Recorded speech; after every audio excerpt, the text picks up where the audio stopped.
Kurong pangutan-o nato itong kaugalingon, makasulod ba ko saging harian sa langit? Kasoda, dili, wal dili. Question mark. Kay nga naman. Unsa may hinungdan nga mo question mark mo na. Ang answer mo ta, yes or no. O may answer nga, question mark.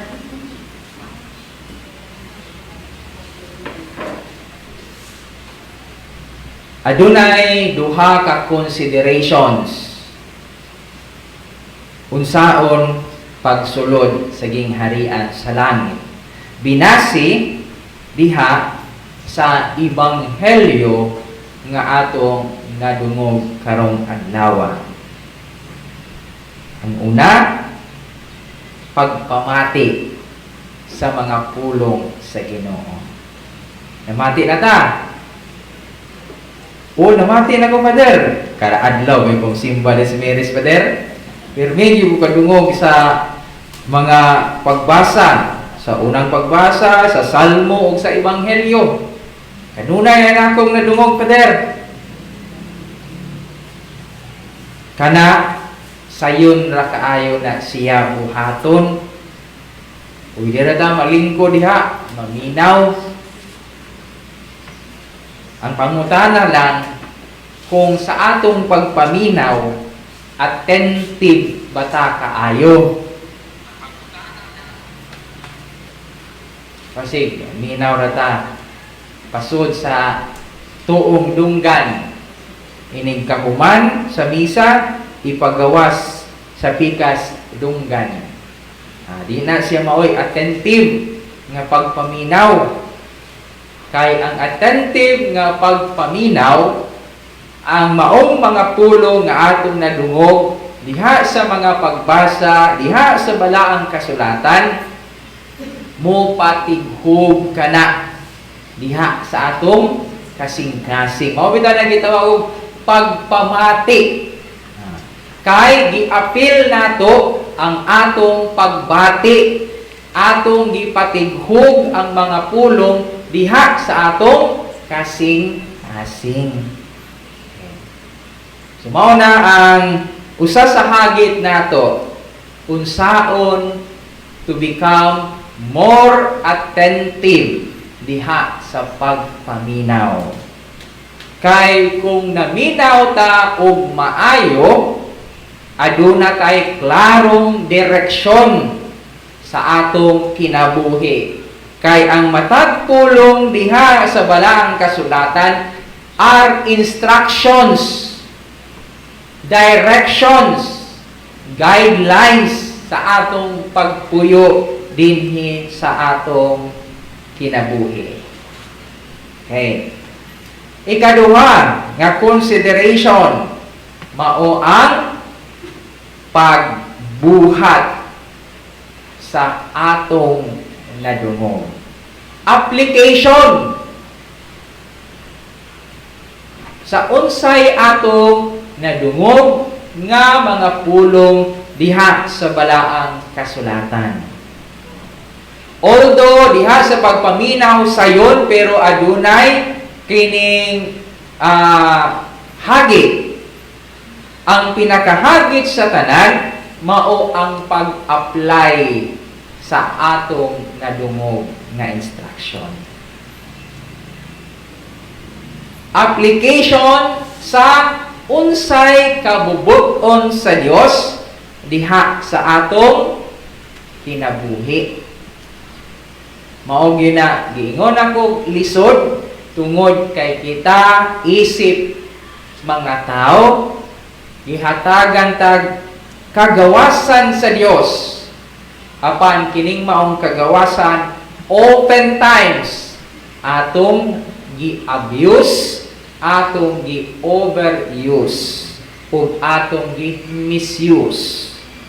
Kay atong gigamit ang atong kaugalingong kabubuton ug dili ang kabubuton sa Dios nga diha nagikan sa atong nadungog nga mga pulong gikan kaniya sa balaang kasulatan.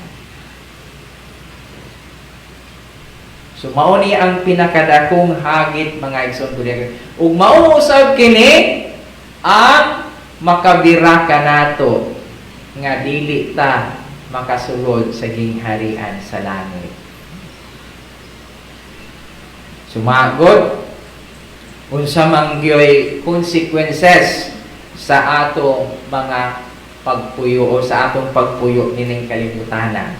Kung makita nato nga anaay kagubot, kabati sa dagan sa atong kinabuhi, nagpasabot lang na nga wala magkauyon ang atong kabubuton ug ang kabubuton sa Ginoo. Nagpasabot lang usab kana nga wala gyud ta makapaminaw ug makapamati pag-ayo sa iyang mga pulong. Mura na bata ba nga suguon sa tindahan, magpalingog-lingog, dili kanang klaruhon ang instruction, palit ragog bitsin dong, pagbalik, unsay gidala, asin. So unsay nahitabo, gikasukan, gipabalik dito sa tindahan. O punadong kinabuhi. Unya, ang nakanindot ra ba mga igsoon ko ni Kristo, nga kung mamati tag maayo o magpuyo ta sa kabubuton sa Dios, sama ta sa usa ka tawo nga nagtukod og balay ibabaw sa bato. Lig-on ang atong pundasyon, bisan og unsay mahitabo, bisan unsa ka kusog sa bagyo sama ni Yolanda, bisan og unsa ka kusog sa linog, bisan unsa ka grabe ang mga challenges sa kinabuhi, dili yun ta matarog. Tungod kay laom man ang atong pagtuo o pagsalig ngadto sa Ginoo.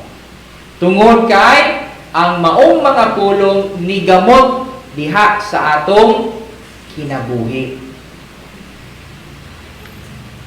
Mga igsuon ko diha ni Kristo, niining maong adlaw sa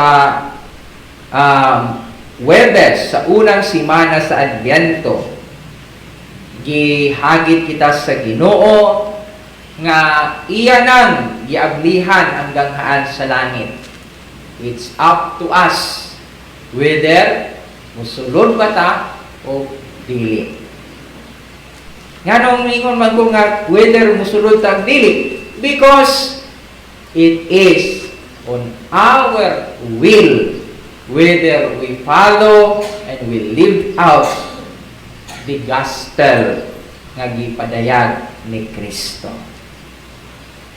Abli na kanunay ang gingharian sa langit, mataganig higayon nga mutamong kasantos nga misa, giablihan sa Ginoo ang ganghaan sa paraiso.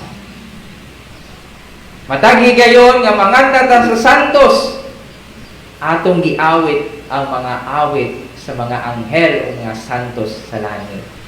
Abli ang langit, andam butag musulod ni ining maong kalipay nga gitagana sa Ginoo. Mahimo latang andam kung makakaton kita sa pagpamina o sa pagpuyo niini.